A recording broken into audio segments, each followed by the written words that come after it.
All right. You like how I just showed my basic instinct? That was not very basic and very instinctual. Anyway, sup, fucker? How the hell are you? I'm doing good. How are you doing? Still getting down with the sickness, dude. You know. You fucker, get up. Come on, get down with the sickness. You ever listen to those Richard Cheese songs? Those are those ones. That, the lounge songs? Yeah. Those are so fucking entertaining. Yeah. I gotta say, my favorite is probably Wet Ass Pussy. I haven't listened to that one, but I'm... This wet ass pussy. It's so good. If you haven't listened to Richard Cheese's Wet Ass Pussy, go listen to that. That's a lot of fun. One of the funnest wet ass pussies I've heard of now. That's the only way that song is entertaining to me in any way, shape, or form. I think you can get away with a whole lot of stuff with that, just a little... Oh yeah, that lounge style. Yeah. Because some of the songs he does, they're so iconic in their own right, but when he does it, it just changes the flavor of it. Yeah. Like when he does Chop Suey from System of a Down. Father, into your hands I commend my spirit. And you're just like, oh my God. Songs are so snappy. Yeah, so super fun. Let's talk about telepathy. I'm sensing something coming in. Telepathy. Mutants. The X-Men, dude. Professor X. Professor X. Yeah, Patrick Stewart. Yeah. So it's come to our attention that the belief now is that people with quote-unquote extreme autism, non-speaking, non-verbal people with autism have been reading our minds. Yeah. So the whole spurning of this was because of the telepathy tapes. I'm not even sure how I came across it, and I didn't even realize until afterward that Joe Rogan talked about it on his show, and all these people are just so enamored with it. So it was like, I didn't even know this. I just came across it on my Spotify feed, and I listened to that first episode, and I was like, holy shit. Yeah. And I didn't even finish the first episode when I sent it to you, and I was like, you got to check this out. Yeah. And I thought it was hilarious that it was like a few hours later, you're like, yeah, this is super fucking cool. Yeah. But, yeah, these, I don't know if you'd call them high functioning, but these like savant kids are these savant autistic, non-speaking or non-verbal or whichever term you want to talk about. Like, they have these actual telepathic abilities. Mm-hmm. And just like hearing the story, like that very first story in the first episode was just so interesting to me, because I think the girl was like 7 or 8 or something like that, very young. Yeah. And able to read her mom's thoughts. It's bananas. It is bananas. And like you, yeah, you sent it to me, and we were kind of eating shit at work that night, and so I was like wanting to get to it, and so I was listening to it on the way home, the first episode. And each episode is like 40 minutes long maybe, and my drive is about 30 minutes. And I got home and sat in my driveway and listened to the rest of that whole episode, because I was just like, holy shit. Totally enamored by it. Like, I couldn't wait to go to sleep and wake up and so I could listen to it. Yeah. The next episode. I was hooked. And it is really going through, that was what, Saturday night or something that you had sent it to me.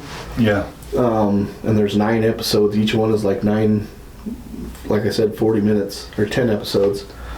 And I was done with them last night, just listening to it on my drive to and from work, and then like when I get home I'd listen to it a little bit before I went to bed, and but I couldn't stop listening to it. Yeah, I sent it to my wife, sent it to Kara. You have to check this out, so I'm not the only one, so we can talk about this. But yeah, it's these families that have been told that their autistic child, like severely autistic child who can't speak and has difficulty with motor functions, these doctors have been telling them their whole lives that consciously their kid is not there. They're just kind of an empty shell. Yeah. That's what these doctors are telling these families. And then come to find out that these kids are learning how to use a plastic spelling board to spell out words, and that they're really genius, miraculously smart. Yeah. Beyond the like even the standard of intelligence. Like they're beyond. Yeah, I mean, when you're listening to it, and they're doing these tests to prove telepathic ability, but they're also throwing these curveball tests of like complicated math problems. Shit that a normal person with a reasonable intelligence quotient couldn't solve off the top of their head that quickly, where it would be like 390 times 25 or whatever, and they just pop out the number. It takes them longer to point out the number than it does for them to calculate the problem. Right. Versus you or I, we could just say, oh, it's 12,300 or whatever, but it would take us a long time to long form it out, but they just do it in their head like that. Right. And one of the things that I found so interesting that they talked about, because the telepathy part, they say it's only in the show, they constantly say it's only the tip of the iceberg. To me, it is the least interesting thing about these kids, because they talk about this kind of almost wellspring of knowledge that they can just tap into at any time. It's almost like downloading information from the cloud for them, where there's this vast array of just knowledge that they could just reach out and grab a piece, where they know history that they could not possibly know, or they can solve these math problems, or they have more answers to questions that we don't have answers to, just by being, Right. To me, the whole thing, listening to the whole thing, like I got this conception in my head that the whole thing is like their consciousness is just so large that it can't be contained by their body. And so their consciousness kind of resides up above their body, so they're not really, and they talk about this, the kids saying that they weren't even aware that they had a body. A lot of them, so they didn't know how to control their hands or their feet or their mouth to speak. So their consciousness was just so outside of the body that it was connected to everything else, that it's so connected to everything else. And this, like we talked about it before in doing like paranormal stuff, and that your consciousness, your brain is kind of like a radio that sends and receives signals. But just being outside of that physical boundary of your body, they're just connecting to everything all the time. And even so, it could explain why they're so overstimulated by loud noises or like touch, or a lot of them talk about how they didn't know where their hands are at, and so they flap their hands around so they know where their hands, where their boundaries are, physical boundaries as their body. It's almost like their consciousness is so ethereal that having to be in their body seems foreign to them in a way, that not just occupying an actual physical space, even though their consciousness is everywhere. And even being able to communicate with each other telepathically over great distances shows that them being confined into, your meat spacesuit is difficult for them, and that's why they can't control their hands or their body, and they can't move accordingly, And then when they are actually in their body, it's exhausting to them because they have to exert so much of their energy to move your meat spacesuit that they're not used to doing that. Mm-hmm. Because they're being limited to a corporeal form is a challenge that they don't know how to do. Yeah. Versus a person like you or I, it's normal. We don't know anything else, And then when we do experience something other than that, when you're on psychedelics or when you've been drinking or whatever, and you're kind of detached in a way, but your mental state is different, that's foreign to us. But that's their norm almost. Yeah. And we've talked about it before, especially with the use of psychedelics, like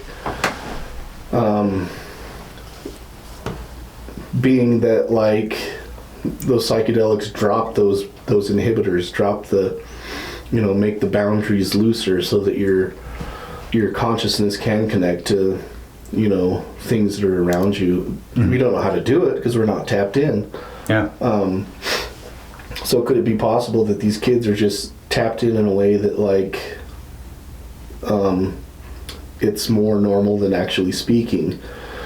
And they talk about that, like some of the spellers, as they're called, these kids who are people that can't communicate verbally. Some of them choose not to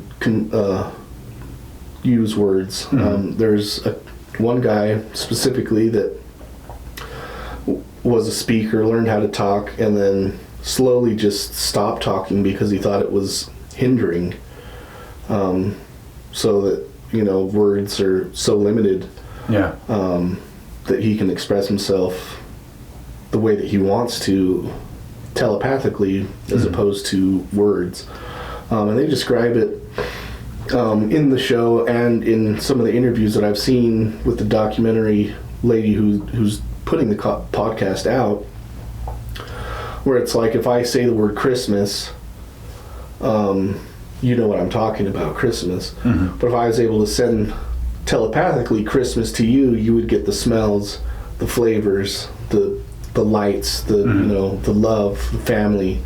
You would get all of that in all the emotion that comes with it. So you know what I was talking about completely. So they talk about, the nonverbal people not wanting to use language and talking about people who speak are hindered by language and by having to use words. I thought was super interesting. One of the most interesting things on that show was them when they talk about talking on the hill. Yeah. Where all these autistic people would meet in kind of an astral plane in the same place where they could talk or play or just be with each other. Even though their physical body is in one place, they're all meeting mentally in this one place together. And you're talking people from all over, not just three people who live in the same state. It's California and Arizona and Georgia and New Jersey, and all these people mentally meet. And I thought that was such a cool concept that they can just leave their body essentially and go hang out with their friends in a place where they're not bound anymore to their body, where they're not like, let's go run up and down the hill, but their body can't do it, but their consciousness can. Yeah. I thought that was so fucking cool. Yeah, it's beautiful. I can't imagine, having an autistic child that you've gone through so much hardships with, trying to take them to their doctor visits and get diagnosed, and dealing with a child that you don't understand because they don't understand, and being told that you'll never have a connection, like a real connection, like as you should with a parent with your child, because the child isn't really there. There's nothing inside. And so you've been told the whole time that this kid is handicapped, or mentally handicapped, or can't really think, doesn't have actual thoughts of their own. Come to find out that your kid actually understands, can speak multiple languages, like understands music, there's kids on there that they just put their hand on top of a book and they absorb the knowledge that's in the book. Dude, isn't that bananas? Yeah. Like, do you remember the movie Meteor Man? Yeah. Where he could do that Yeah. for like 30 seconds, but these kids can do it for life. Yeah. Or they can tap into somebody else's mind who has read a book and absorb all of their knowledge about it. That is so fucking crazy to me. It's amazing. It is, and it kind of makes you jealous that they have these abilities that you kind of wish you had. But yeah, that and their seeming ability to speak to the dead was just mind-boggling to me. Yeah. Where the little girl from the first story was, they said they had to leave the lights on when she would sleep, otherwise she would sit there and giggle and talk and interact with something that wasn't there. And then her brother asked her, like, well, what do you see when the lights are off? And she's like, people. Yeah. I see people. And then later on, one of the other kids talks about, I see my mom's mom, my grandma or whatever, and they talk. And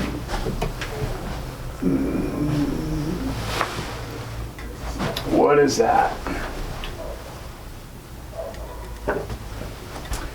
Yeah, it looks like somebody tried to sell something. I ain't interested. Anyway. I knew it. Yeah, it's telepathy. It was just so crazy to me to see the vast array where it's not just the telepathy, it's being able to talk to the dead, absorbing knowledge, the speaking different languages, the high IQ, or even the ability to know or predict things that were going to happen. Precog. Yeah, precog. Just like in Minority Report. Yeah. Precognition.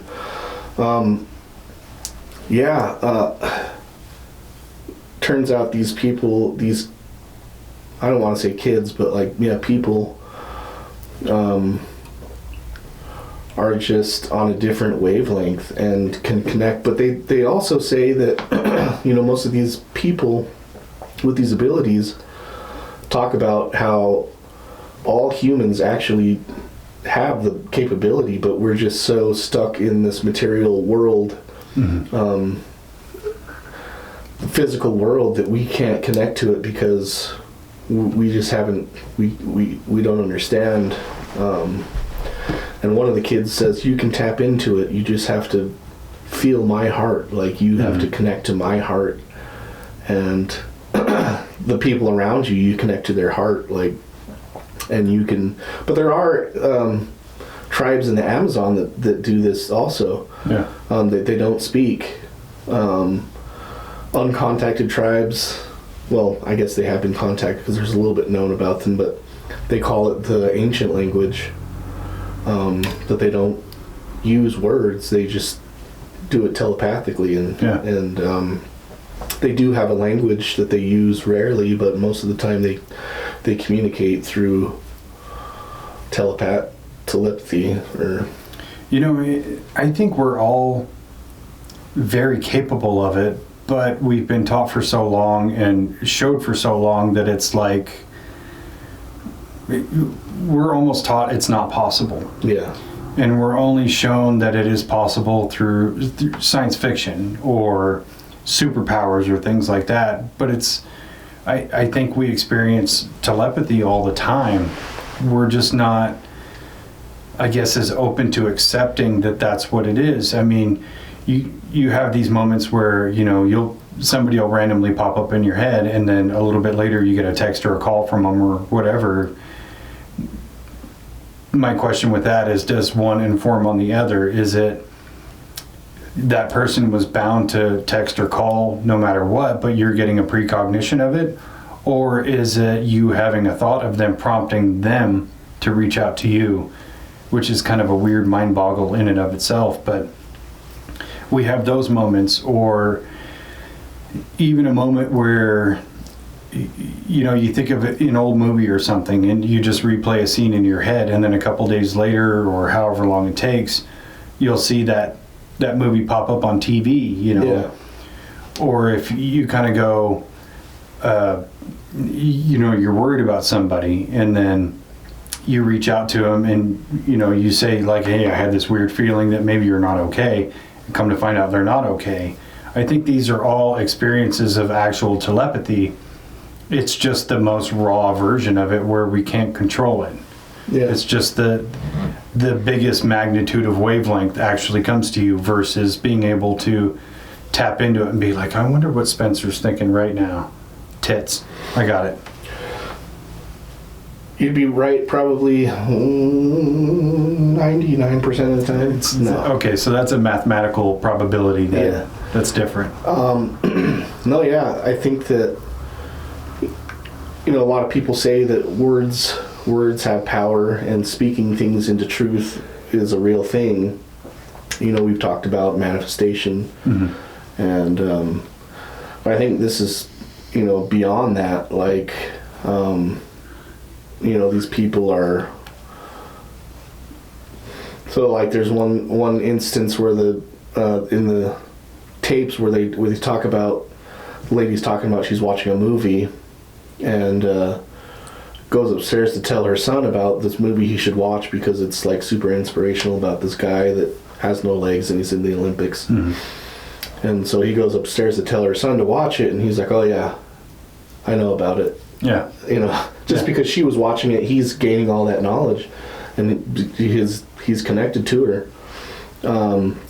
Which is kind of a weird thing. It really is. Not for the fact that you're mentally connecting with somebody, but when you're mentally connecting with your own mother. Yeah.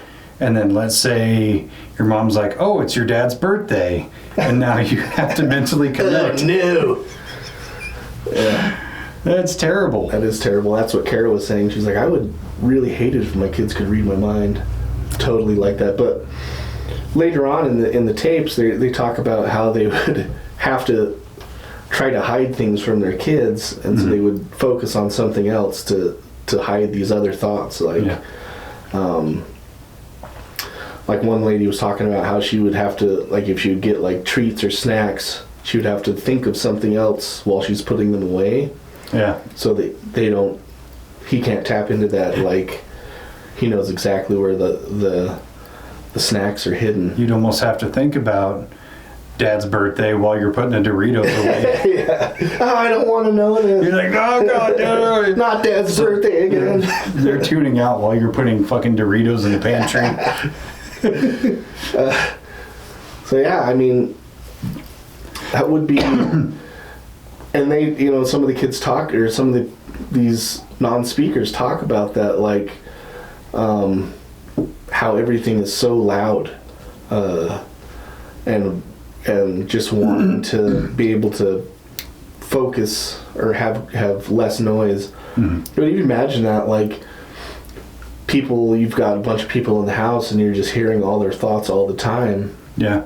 It's no wonder why maybe some of these people have to wear earmuffs or have to wear, noise canceling, just because they're overstimulated all the time. Oh, absolutely. I mean, I think it's a lot of the same for, and I hate to say this because it always sounds just a little hokey, but people who are very strong empaths, where you're consistently afflicted by other people's emotions, where it is overstimulating for those people, because it's like, you're around 20 people in a day and 13 of those people are in a bad mood or they're stressed or whatever, and then 4 of those people are just in a nonchalant, and then the rest of them are, on the other side of overstimulation or hyper filled with love or energy or whatever. It's just receiving so much information at the same time that it's hard to filter it out, I would think. Yeah. Another thing that I thought was interesting, one of the kids, one of the people, his name is Houston, but he talks about, his mother talks about, like, she went to some yoga class or something, and then like on the way out she was gifted like a crystal, and she thought it was just like, you know, nonsense. She didn't really believe in the power of crystals and rocks and stuff like that, and so she just kind of took it home. And as soon as her son came home from school, he was like hunting through the house to try to find, he kept saying stone, stone. Goes and finds, he knew exactly where it was, I guess, goes and gets this crystal, and she asked why he needed it, and he said because they have power, they have positive energy. Yeah. And so that was another thing that's like, you know, I always thought that was kind of woo-woo or hokey. Yeah, the whole like Reiki thing. Yeah. I've always been on the fence about it, because I do understand that crystals and stones put off a different frequency than a lot of other things, which is weird in and of itself, because it's an inanimate object. It's just a rock. How can it put off a different frequency than everything around it? It didn't make sense. I think it's kind of in the same vein of astrology, where the possibility of it being real and functional is absolutely there, but you have so many people watering it down, you know, where you'll see... It's like drone footage. It's got 3 blinking lights. One is red, one is white, one is blue. That's a plane. Or it's a drone. But yeah, where, you know, people just kind of water it down to the point where you go, that's bullshit. Or they'll just perpetuate nonsense that they believe or they think or they've been taught, but it's just still nonsense. But yeah, the crystal thing, and even with the dice that were carved out of crystal, was super interesting to me, that this, you know, high functioning autistic person was like, yeah, they put off positive energy, so the more I have, the more at peace I am. And kind of the idea of like surrounding himself in his safe space with all these rocks and crystals to almost provide a barrier against everything else. Almost like a positive energy Faraday cage for yourself. Exactly. Perfectly well said. I was just like, what? That's crazy. It is crazy. And they go in to talk about how, you know, rocks do have, you know, everything in the world gives off a vibration of a certain hertz. And a lot of people talk about and use sound vibrations as a way of healing. And you know, you listen to 355 hertz for, you know, a certain amount of time to heal from whatever. Different hertz for different ailments. Different hertz for different hertz. Yeah. Which, you know, it's, again, sounds a little hokey, but like, is it possible? Maybe. You know, we have to, and they talk about that, you know, shifting the paradigm of how we think about the physical world, because we are so limited by our bodies, perception, to pick up things. You know, if you rely more on energy and stuff like that, you can transcend the physical and tap into the metaphysical. Everybody has the capability of doing it. We just don't drop that barrier. We don't understand how to. I've always thought that we have that ability innately, but I think it does kind of go back to, you know, what you were saying with these kids have to wear earmuffs or things like that, where we have so much white noise in the background all the time, where you think about, you know, Tibetan monks who meditate for hours on end every day. Maybe they're able to tap into it because there's no outside noise. It's just they're spending these times in these meditative states, and they're reaching more of kind of a sense of Zen, and they can tap into it because they're just not polluting the signal, you know. They're able to really get in there and just cut everything out and just focus on this one thing. And I think we all do it from time to time.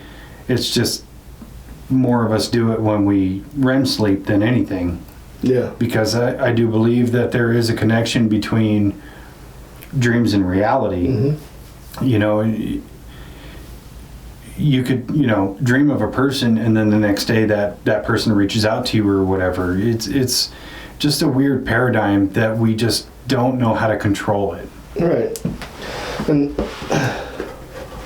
one of the episodes they talk about a mother and son who use dreams to communicate, where he comes and talks to her in dreams, and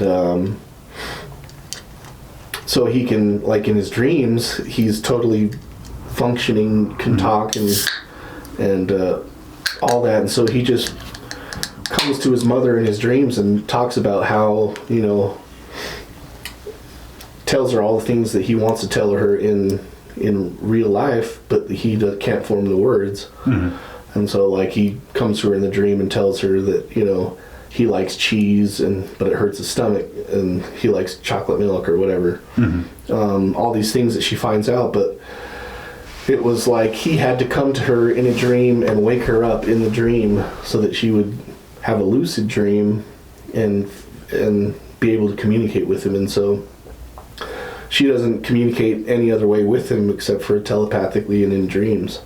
And they don't use any words, which is pretty crazy. It is super crazy. And one thing I really enjoyed about that was the way that series branched out and talked about other things, because as I was listening to it, I was taking notes and writing down different questions and things like that.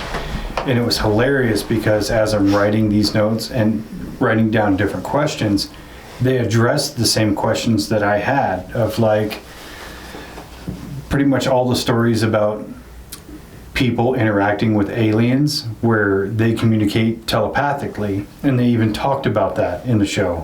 And I was like, that's so great. Yeah. But it's so weird to me that the idea that such an advanced species of life form wouldn't communicate verbally anymore. So by that rationale, these autistic kids are a super advanced species of us. Yeah. And that's like, what I kind of was kind of melting my brain, like thinking, like, okay, if you look at the history of, you know, autism and how it's really kind of spiked in the last 20 years, is that really just human evolution? Like, we're transcending, and right now we're just at the forefront of realization of what these people are actually doing. Like, we see them as handicapped. In reality, maybe we're the handicapped ones because we're held back by, you know, words and language barriers, and you know, they talk about how, like, in speaking people, there's so much deception because you can have a conversation with somebody and their words are saying something and their actions are saying something else. Yeah. But when you connect telepathically, there's no lying, there's no deception, there's no. And so we're kind of hindered as speakers by the speed it takes to convey a thought, first of all, and convey it truthfully and meaningfully, and obtaining that knowledge too. Is like you can do it instantaneously, telepathically. Yeah, I mean, it's like you were saying earlier about saying the word Christmas, you know, and then when you elaborated on if I could communicate it telepathically, it's you get the smells and the experiences and the family time and all that, and you get the full array of emotions that go with it. I think we're all kind of bound by the same problem where you can think of something and your thoughts are just like ocean deep, but then when it comes out, it's a puddle. Yeah. You know, even trying to elaborate on how you feel about any one specific thing, you could say, oh, I love that movie, but you can't tell the emotion and feeling I had the first time I watched it, or every time I watch it since, or how you can use it as a comfort movie, or I use this movie to bond with this one person this one time. Like, there's so many more aspects that go into it rather than just being like, oh, that movie's so good, you know? Right. And you can't really convey that just by speaking. Granted, within reason, if you really know a person who, you know, maybe doesn't say, oh, I love this thing or I love something so much, versus the one time where they're like, oh my God, I love that movie. And you go, wow, that person never conveys love. So when they say they love this thing, it must be 100% for real. Yeah. Yeah. And that's the closest you can get, but that's only in assumption within reason of knowing that person. Well, even to that respect, like, we talked about this in the 80s movies podcast of, like, critics or people, like, talking about movies, how some people like the movie, some people hate the movie. Like, you don't even have to like the movie, but to be able to understand why somebody else likes it, you know, it would be... So it's like you were talking about, if somebody says, you know, I love this movie, and you're like, dude, that movie sucks. But I understand why you like it now. Yeah. You know, you're communicating telepathically that you have, you know, you watched it with your dad. It's one of your early memories. Like, Yeah. you know, I can see the connection of, oh, okay, yeah, I understand why you like that movie. Yeah. Like watching Predator, and then you're eating Pizza Hut. Eating Pizza you can Hut. smell the Pizza Hut. Yeah. You remember how it tasted, and remember like where you were when you watched it and things like that. I Like, remember having to leave the movie, you know, halfway through to go take a nasty, wicked grease dump from the Pizza Hut pizza. well, Pizza Hut pizza was different back then. Yeah. It was, you know, real. Oh man, I think it's good. It just tears me up, dude. I think it's good. It's just stupid expensive. Yeah. And stupid greasy. I think last time I ordered Pizza Hut, it was like $25 a pizza. Really? Well, I mean, you know, stuffed crust meat lovers. There's no deals on that. No deal. No deal. Fucking Pizza Hut. Yeah, maybe we can connect with them telepathically and tell them to drop their prices a little bit. You know that Little Caesars is $6, right? You know, Papa John's is way cheaper and equal quality. Putting that out there. Yeah, this whole... I'm still going to go on a even deeper dive into this subject of telepathy and autism and... Yeah, I think this is only the tip of the iceberg, because as many of the kind of mind powers that I've looked at, I've only really looked at the ones that pertain to essentially aliens or, you know, conspiracy-based things like remote viewing. I've never really put a whole lot of thought into telepathy or clairvoyance or precognition until I listened to the telepathy tapes, and I went, man, there's a whole nother layer that I just have not been looking at. Well, it's so cool that they're not just saying these things, they're actually doing experiments to prove that it's really happening. That's what really got me, is that, you know, you'll hear stories about like Ingo Swann and remote viewing and all these things, but you're listening to these people actually put these autistic people to the test. Yeah. And they're trying to do it as objectively as possible, of like, okay, the kid is sitting over there and the mom is sitting over here, and there's no way the kid could see this number or this card or whatever. It's just not possible, but it still works out with 100% accuracy. Or the one that really got me is when they had the little girl have all the popsicle sticks of different colors, and they blindfolded her and she sorted all the sticks out, and they're asking her like, could you see through the blindfold? And she's like, I can see everything. Yeah. And you go, what? That, how? I can see everything. Oh no. I'm so ashamed. I'm sorry. Yeah, I hope you weren't watching me last night. She's like, maybe Santa Claus is just an autistic dude. Why not? He sees you when you're sleeping. He knows when you're awake. He knows if you've been bad or good. So be good for heaven's sake. For heaven's sake. And stop thinking about your dad's birthday. Yeah. Maybe we just got to think of our dad's birthdays all the time so we're not getting our minds read. Could be. Unless it's one telepathic who's into that sort of thing. Yeah. Could be. Yeah. So, yeah, watching or listening to it, and so I watched a video. Guy's name is Jesse or Jess Michaels, and he's got a podcast, and he was talking to Kai, who's the director that put this whole podcast thing together, and she's putting a movie together, a documentary about the whole, like, all these people that she's met and all the tests that they've done. But she does have footage of all these people that are on the podcast. And in that interview they were like interjecting clips of like Houston and JP, John Paul, and Maya, the little girl.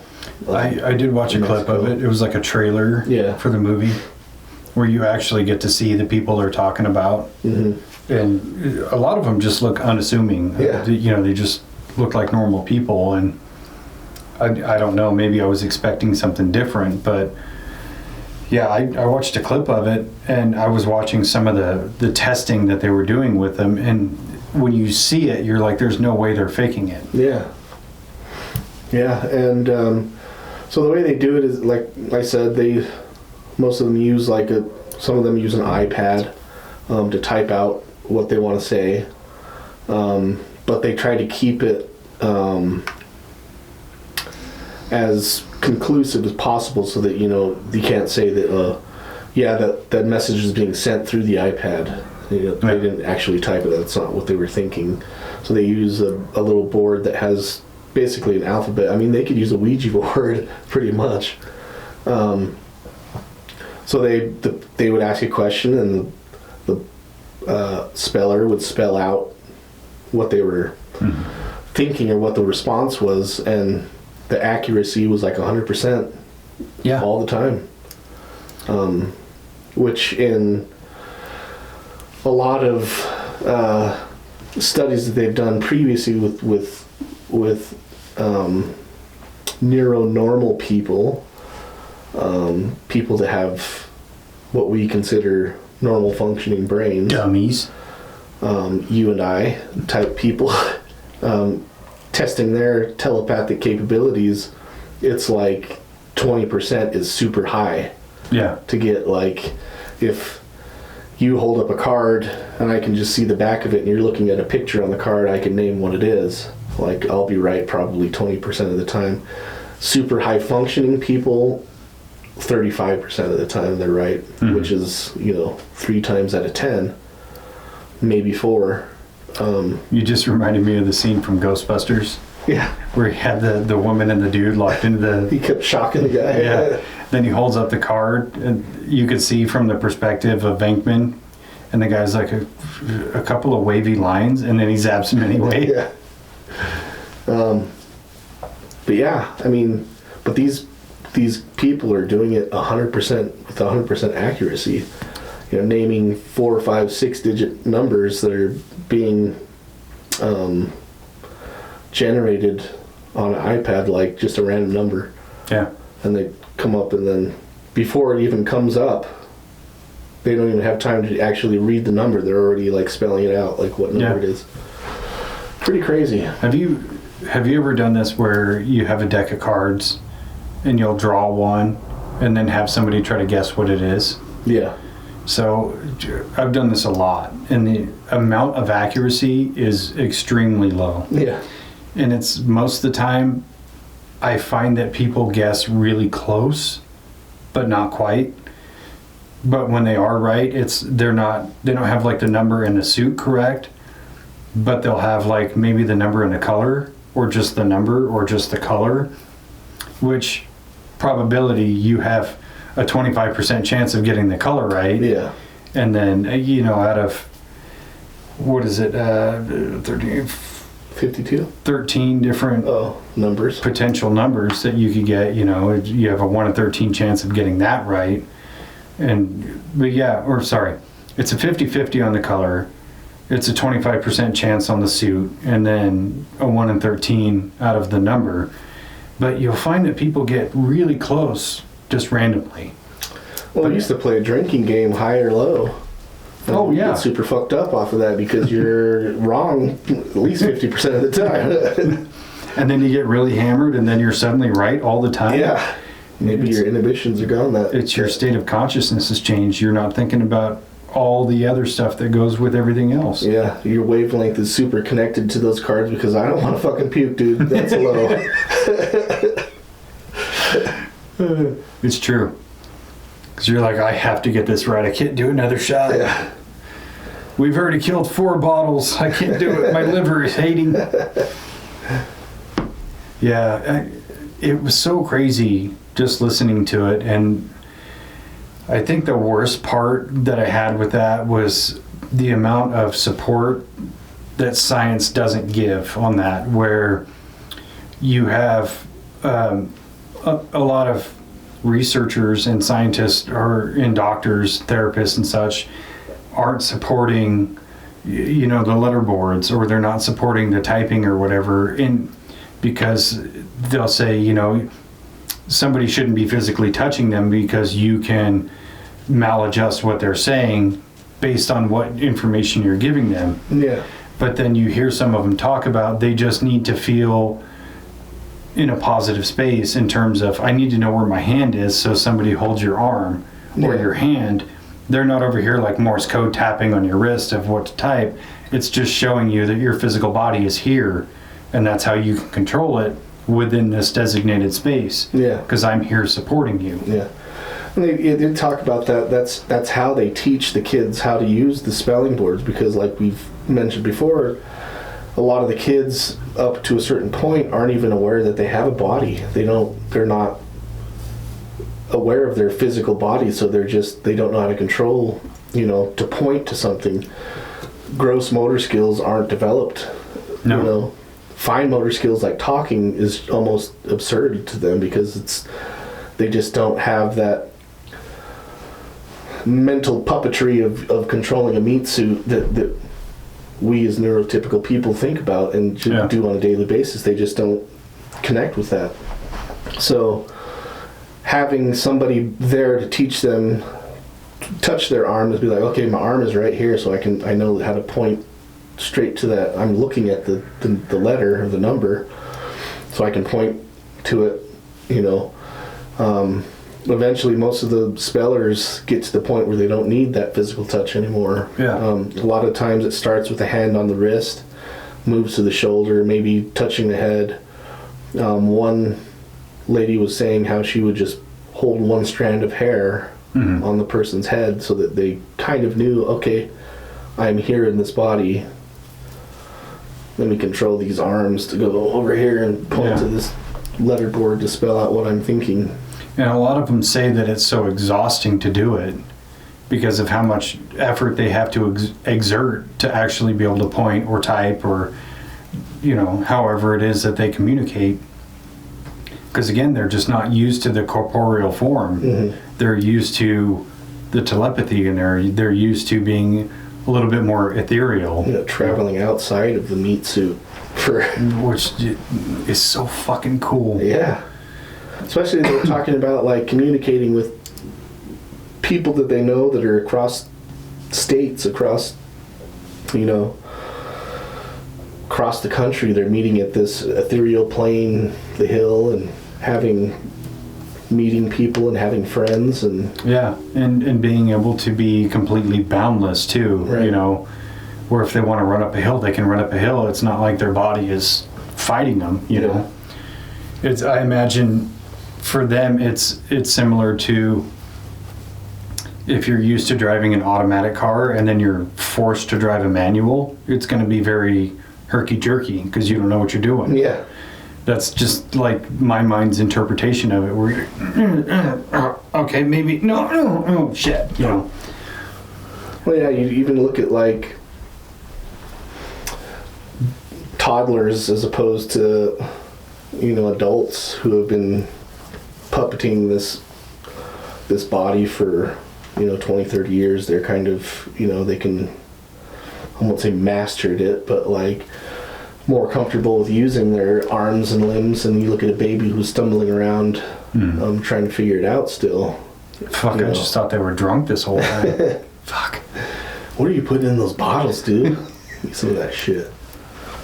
Well, that's why I've always kind of believed that extremely young children, babies and toddlers, are much more connected to, I guess the easy way to say is a little bit more into the paranormal realm, because they're not taught anything different. They don't understand anything. So everything is just a big open book for them. Mm-hmm. And it could be the same for telepathy, and I'd like to, dive deeper and to see if maybe these autistic people are able to communicate with babies or young toddlers, because they don't have a developed brain. They're not like rationalized to go, telepathy is not real, or you can't communicate with your mind. They don't have the same filters that we've put on. Exactly. That society has kind of led us to put on ourselves. We've talked about that in some of the other Sci World type episodes that we've done, in the theory that there's these boundaries that we've set for ourselves, that these things don't exist, so they're not real. So that we've just put up these filters that we, that's not important, so I don't have to pay attention to that. These spirits, I'm not supposed to see these, so they're not really there. Or I tend to think that we kind of rationalize into reality. When you kind of have these moments where, you're in a dark room and you see a shape in the room that you're in, and you go, fuck, that looks like a vampire or whatever. And then you rationalize and go, no, that's a chair, and I hung my coat there and the hood's sticking up a little bit, and that's why it looks that way.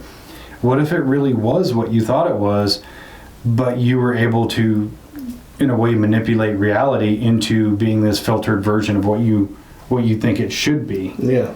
Just to not scare yourself, you know. And I know that in one of the episodes she was talking about how everything is just a thought. So like everything that you can see was just a thought that somebody thought of and then made into an actual object. So yeah, I mean, maybe if you saw that dark shadow in your room and then you rationalized it into being a vampire, it might have been a vampire for reals. It could have been. I mean, going back to kind of what I was saying earlier of things that they talked about that I kind of was theorizing on while I was listening to it, and it ties right into that, was simulation theory. Now, I'm not a proponent of simulation theory. It's very interesting and very cool, and I want to really dive deep into it, but I don't have anything that points me into saying that's real. But the way they talk about it in the show was like, instead of it being kind of a Matrix type situation where we're all just jacked into a big, modem or whatever, think about it in terms of consciousness as kind of a big stream. And that's the simulation, as your consciousness projecting into reality, and how we're all connected within that big stream. And I thought, that's so cool, because if consciousness can manipulate reality, then talking about like, seeing a vampire in a corner in a dark room, that could potentially be real because you can think it into reality. Mm-hmm. It's just such a mind-bending concept that I'm still like battling with myself on how to articulate it, but I'm fascinated by it. Yeah, for sure. And that's the whole thing that I was really enamored with, was like, does this open up that, like, the possibility of information is just everywhere, you just have to tap into it, like all the information that you ever want to know is there, you just have to realize or figure out how to tap into it. Like, there's one girl who's like 7 or 8 years old, maybe she was 10, and they were testing her on all these different things. She's showing them that she can speak like Hebrew and she understands all these ancient languages, and they show her a picture of a hieroglyph, like an Egyptian hieroglyph. The doctors don't even know what it is. They just show it to her, and she tells them what the symbol is, and they have to look it up, and they're like, oh shit, she was right. Yeah. How does she know that? She says the gods told her, or the god told her, which is another thing that like they talk about in that series, is that these people are talking with angels and entities that, you know, we as physical minded people don't have a concept of. I mean, a lot of people have faith, or, you know, their religion that will explain these things as angels or demons or spirits or whatever. But they are talking about how there are all these things are around us all the time, and they're getting information from these beings, and we can all tap into it. We just have to find out how. Yeah, that was kind of one of the things I was almost struggling with, was there was kind of a sense of dogma behind it, where a lot of these kids talk about God a lot. And I don't personally believe in God, but after hearing kind of like this whole genesis of this story of these kids who are born different and can do all these things, and then later on when they were, you know, are more mature and more mentally, I guess, what's the word? I don't want to say capable. They've always been capable, but more able to communicate. They talk more about God, and it kind of left me questioning my own belief about that sort of thing, but it also left me questioning what exactly do they mean by God? Right. Is it, you know, the typical, the big dude with a beard on a cloud, or is it talking about the universe, or like one specific God? It definitely opened more questions than it did to shut things down.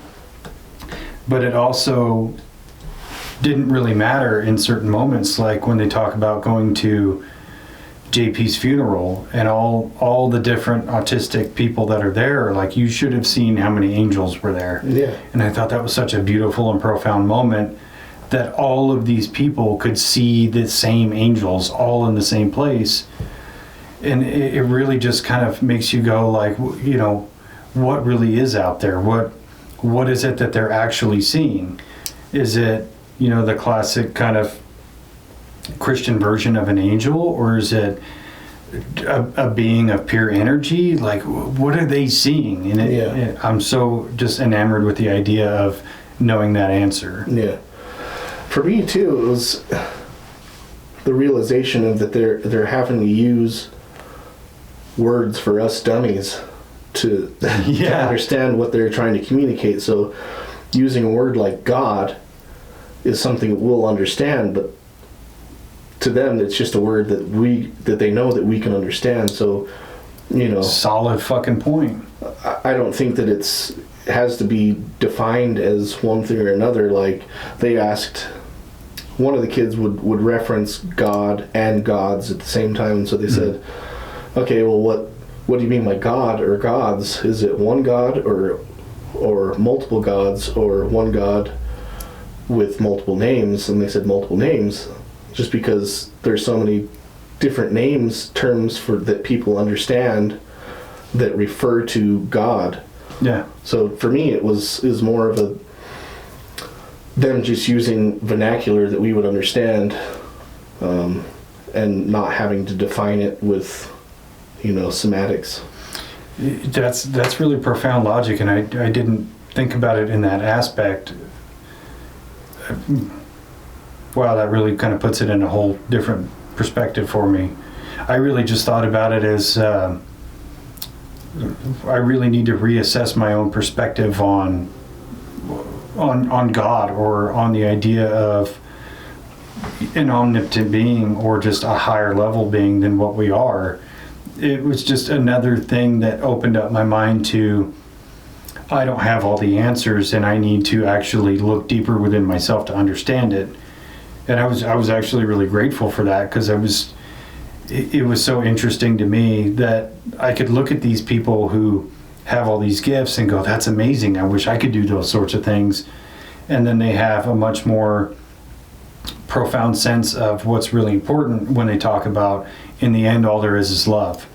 When you're gone from this plane, it's just love. And, you know, especially at the time listening to it, I was kind of in a heightened emotional state, or, you know, I was feeling a little bitter about some things, and maybe just my day was going bad, and I went, you know, maybe I should just quit being a little bitch. Yeah, at the end of the day, like, it's all love. Like, maybe that's the difference of heaven and hell. Like, if you spend your whole life in a negative space and you're just see the negative in everything, and you're just kind of charge your entire being of just, you know, everything sucks, and, you know, when you pass on to that next plane, why would you change? Like, yeah, you're just going to be perpetually in that state of misery. And 100%. And I've just learned to accept within myself that when you get into a negative state, or you feel downtrodden or whatever, as long as you can kind of hold on to the concept that this too shall pass, and you're not always going to feel this way, or you're not always going to suffer through the same problem or whatever, like, hold on to that concept and just keep looking forward. It's going to pass and you'll feel better. And I think more people need to grasp onto that, because we all know a few people who are just perpetually negative and bitter and angry, and they're going to carry that their whole life. And then that also means they're going to carry it to the next life and to the next life, until they can learn that you don't have to be that way. right. You're not gaining anything by it, and you're not giving anything by it. Yeah, I totally agree. Like, dude, it's 2025, man. It's a new year. It could be a new you.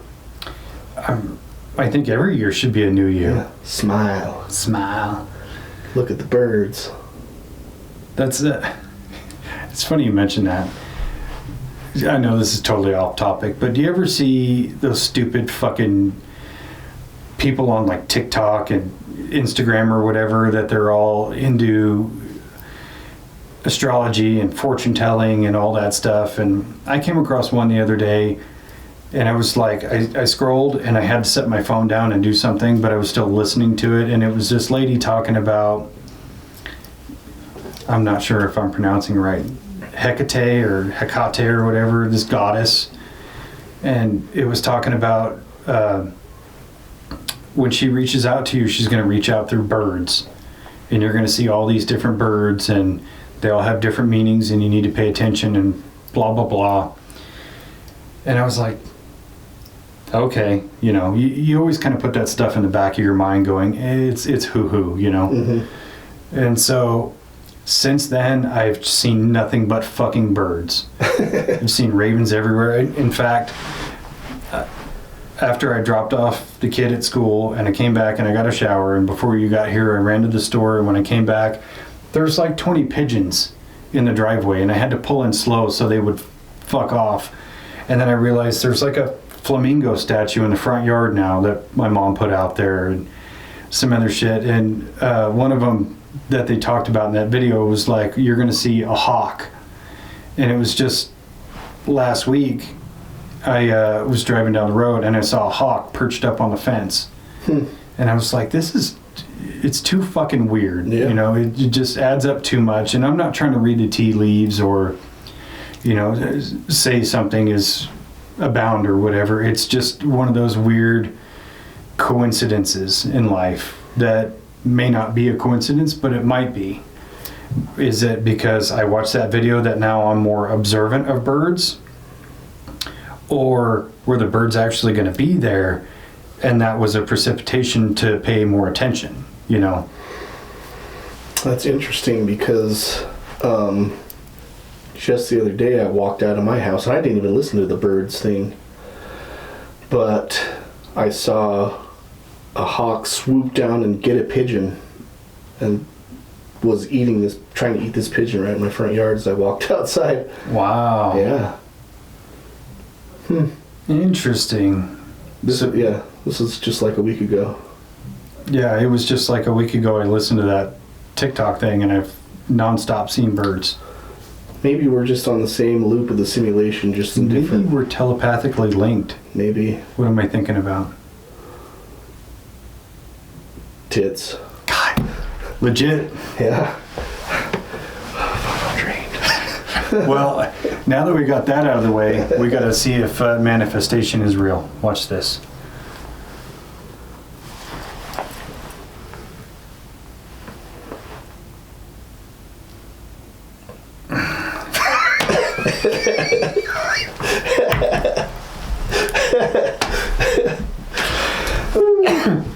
Got him. All right, that answers everything. It's all real, all of it.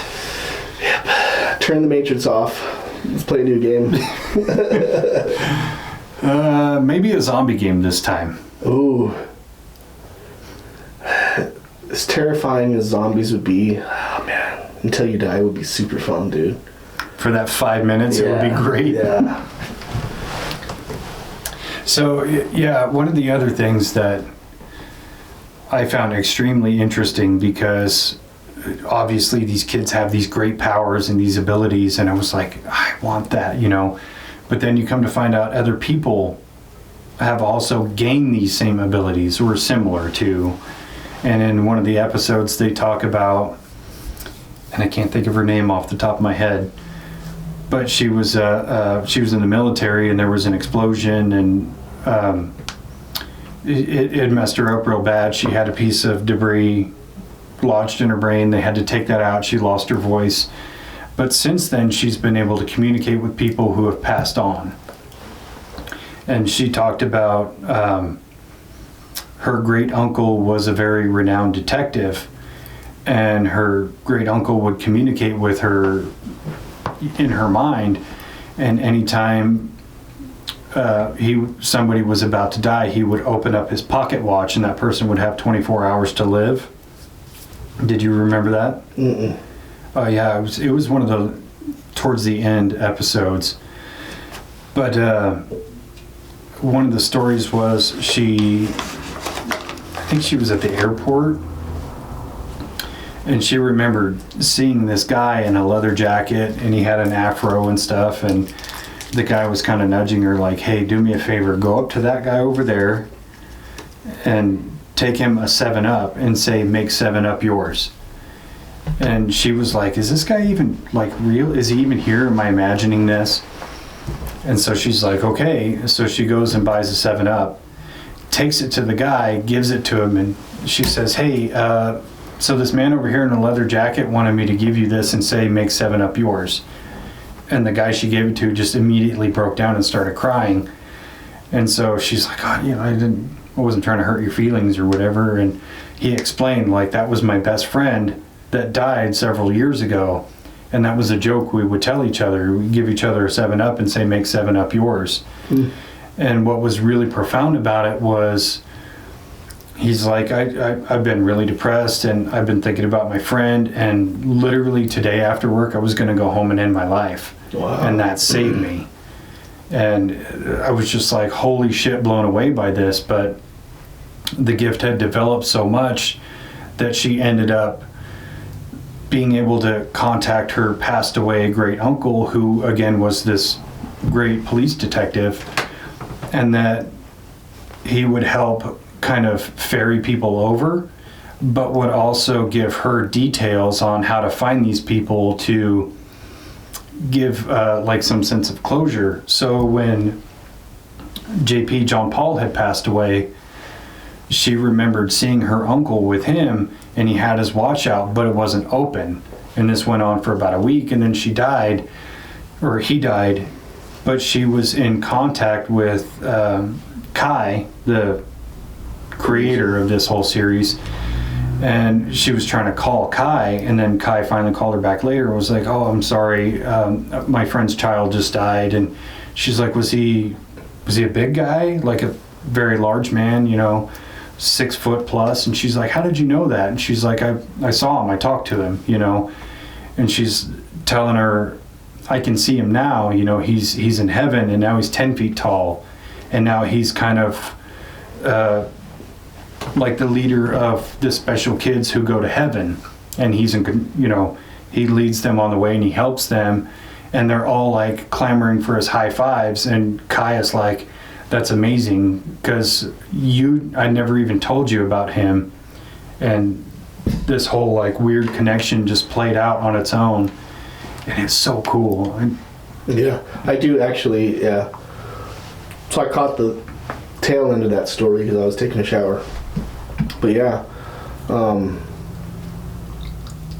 amazing. Kind of getting the backstory of like the uncle and stuff. I kind of wonder if the uncle, being a super great detective, was kind of tapped in and maybe didn't know that he had these like precog type. Well, he was passed away. Yeah. But while he was living, while he was a detective.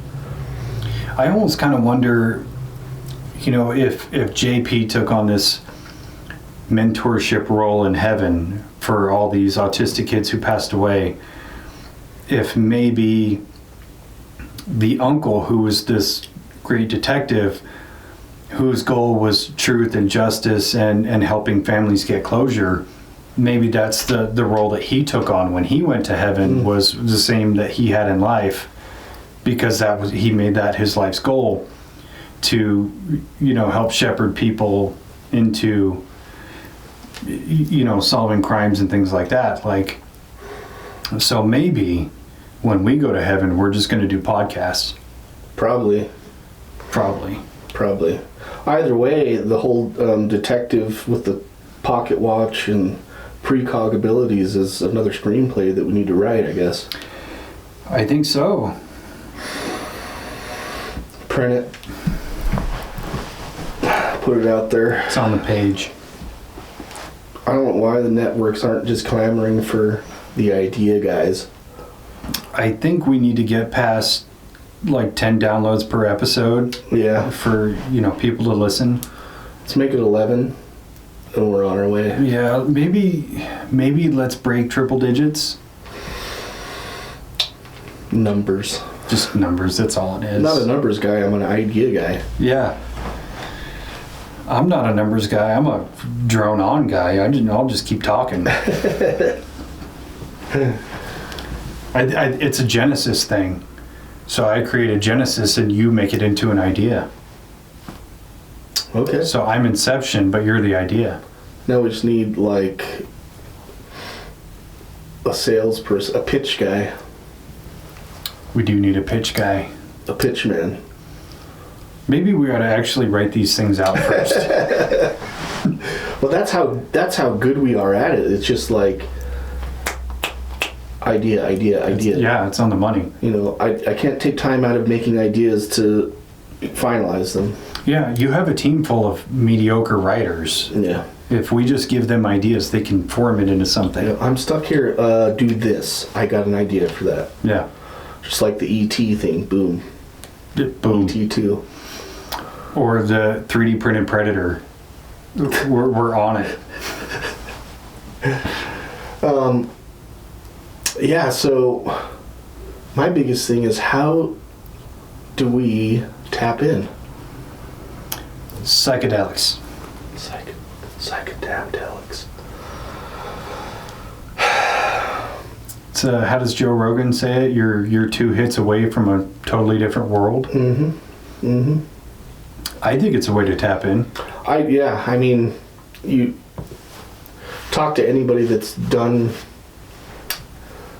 well, not anybody, but like for the most part, like if you've done a psychedelic substance and haven't walked away with a different understanding of yourself and the world around you, absolutely, you probably haven't done enough. Or you're doing it for the wrong reason. Right. I mean, if somebody was to ask me how to prepare for it, the very first thing I would say is, you can't think about it as, you know, I'm getting high. Partying. Yeah, it's not a party thing. This is a spiritual journey that you're about to go on, and that's like the number one factor that you have to put into place before you even consider doing it. It's not like, having a glass of whiskey or smoking a joint. It's not even close. This is something profound. Yeah. It's going to change you, but you have to decide early on if it's going to change you for the better. Mm-hmm. Yeah. And lean towards the dark side. You have to be willing to do that. Yeah. And I mean, because there's always like a fine line of, I mean, in my experience, there's always like walking that line, and then you get to something that's super scary, and you can either go one way or go the other way to delve down into the hole, or like turn into, you know, oh, look at this, it's happy. I think that the more revealing aspects are going into that scarier place and finding out why it's scary. yeah, so my theory is there's no such thing as a bad trip. They're all trips you learn from. Yeah. And in my experience, there's been times I've tried to go into the darker aspect, or I've tried to take a turn into the scary stuff, but I get steered away, not because I'm steering myself, but because something else is. Yeah, it could be just like things that you're not ready for.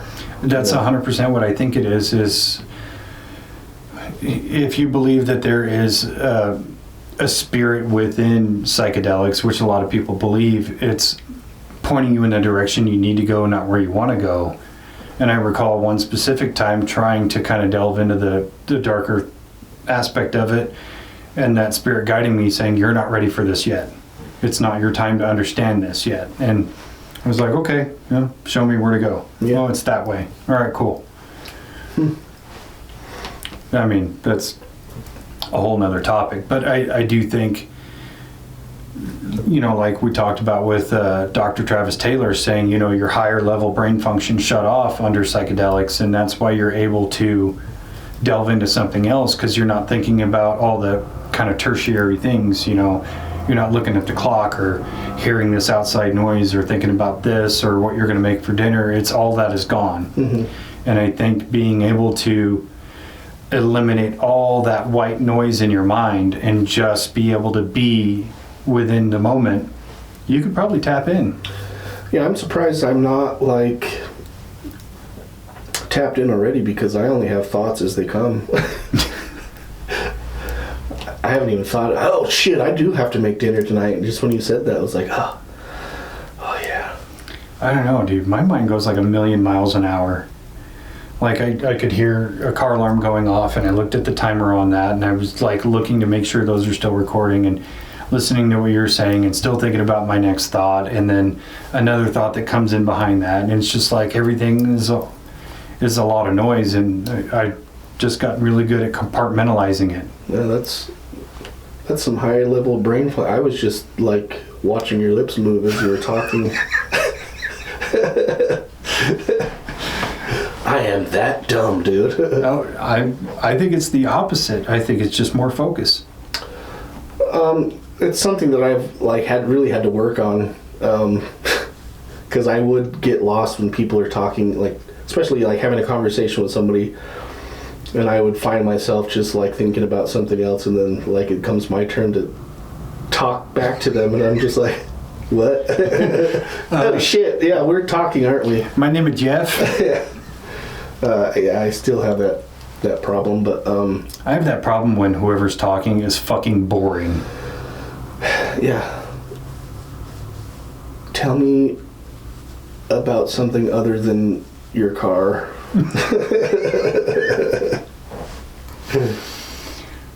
Oh, I don't like talking about other people's vehicles. Yeah. And I don't know. Within reason. I mean, like when somebody gets a new vehicle and they're kind of like boasting about it, like, oh, they're proud of it. That's great. I'm going to be here for you in this moment. But 1 month from today, I don't want to hear another fucking word about it. It's over. We're done. Let me take a ride in it. I'll get all the deets. Yeah. Or next time you're riding in it, you go, oh, this is really nice. Cool. We're done with that. Yeah. You got validation. Move on. Yeah. Yeah, I mean, we gotta, as a society, accept that these things are really happening. And I don't know, you see it now. Maybe it's just because it's something that I look into more, but it seems like a lot more people are kind of opening up to the realization of these altered conscious states and being able to tap into these things as a reality, as opposed to the belief system of like that's all just nonsense, everything is hard data. The kind of materialistic world point of view, I couldn't buy into it anyway, because it's just like, for me, I could never just accept that, I was born, I'm supposed to work, pay bills, and then I'll fucking die. Cool. That's it? No. I could never just accept that. That's dumb. Yeah. I want to go on adventures. I've always just had to just embrace the fact that I believe in a lot more things that are tertiary to reality than what we know, because I can't accept that that's all that I'm made for. Mm-hmm. I can't accept that that's all you're made for. With all these people with brilliant minds and beautiful souls, like that's their job, is just to work a meaningless job and pay bills. I can't buy it. Yeah. We have to be capable of so much more. And we are. It's just waking up and opening up your mind and doing it. Like, I agree. I tap in, dude. Tap in, and I think it requires sacrifice to a degree, because I know for myself, and I've talked about this before, of just sitting in the dark in the silence. If you can do that for 10 minutes, you can realize that your mind doesn't quite unravel. It does the opposite. It kind of tightens up and contracts to a point where you're not, again, you're cutting out all that higher level brain function shit that you're not using at the moment, where you're almost meditative, Mm-hmm. Things like that, or trying the exercises like the card game or the high and low, to maybe put your telepathic abilities to test and see if there's something else there. Well, yeah, I would think that it's probably like an exercise. You have to kind of build up that muscle of tapping into that whatever little stream that we have to tap into, trying to push those boundaries and push yourself. Absolutely. Through sacrificing time to time and energy to put into those things. I mean, I think it would probably be super rewardful just for like a mental state. It really is. I mean, just in terms of being able to disconnect with social media, because I think for many people, myself included, is just how much time you waste on there. Not to say it's all useless. There's fruitful things, there's entertainment and what have you. But just being able to tune everything out, and like, I'm not going to watch TV, I'm not going to play on my phone, I'm not going to play a video game or anything like that. I'm just going to sit with myself in the quiet and just feel my feelings and think my thoughts. Mm-hmm. And I think we're all kind of so disconnected from ourselves that we all need to be able to do that more often. Yeah, totally agree. So, final thought, telepathy, 100% real? 100% real, I do believe. Me too. I'm in, dude, I'm in. I'm all in. I'm all up in your mind right now. Oh, yeah, get in my mind. You could just imagine the scene from Deadpool and Wolverine. Have you watched it? With the fingers. Man, I feel like Stitch right now, dude. No, I haven't seen it. Oh, you still haven't seen it? I haven't seen it. It's on Disney Plus. I think we got rid of Disney Plus. Damn. I'll rent it and watch it tonight. I'll give you the password to my Movies Anywhere account. It's on there. Don't say that on TV. Don't broadcast that live. No, I'm totally not gonna. That'd be illegal. What if I telepathize it to you? What if I just read your mind? Got it. Oh shit! Go ahead. Okay. Oh, sweet. I didn't give it to him. You saw it. Yeah. I'm super enthralled, and I think there's a lot more to come. Oh, yeah. I think this almost has to be a series. Yeah. Because you have telepathy, clairvoyance, astral projection, out-of-body experiences, that sort of thing. Mm-hmm. There's a lot we got to talk about. I mean, we did one on near-death experiences, but there's so much in that, like, in that whole vein, that whole world. I think there's more to talk about with that, too, because those things happen regularly. And even with the gal who was in that series, she did die on the table and then came back. She was dead for 3 minutes. And then when she came back, she had these abilities. So I think there's a lot more in that subject to talk about, not just, the science or things seen or experienced there, but what happens after? How do you live after? Yeah. Yeah. Yeah, it's ever evolving thought process of consciousness. Like, even science, like, you go back 200 years and look at the things that they believe, and you're like, you guys are so dumb, dude. Dummies. You guys, so dumb. Well, the suppression of science for a long time, I think, has just stalled us as a species for a long time. Yeah. Because you had the Dark Ages where no science was allowed. It was very basic, very rudimentary stuff where, if you had a common cold, you'd wipe your ass with a badger and you'll be fine. Whatever stupid fucking thing they came up with. Just gotta find a badger, dude. If you swallow a spoonful of gunpowder and wipe your ass with a badger, you'll be cured. True. It's true. It's true. I was there. All right. With that said, let's close it off. I'm glad we talked about this because I was hooked. Oh yeah, still am, dude. Oh, absolutely. I'm definitely gonna go home and watch some more videos on it. We may have to do a part 2 like really soon. Yeah. Only we'll add the videos and the links. Videos are in the links. Click the link. Subscribe. Like and subscribe. Yeah, that's what they say. Okay, I love you. Bye-bye. Bye.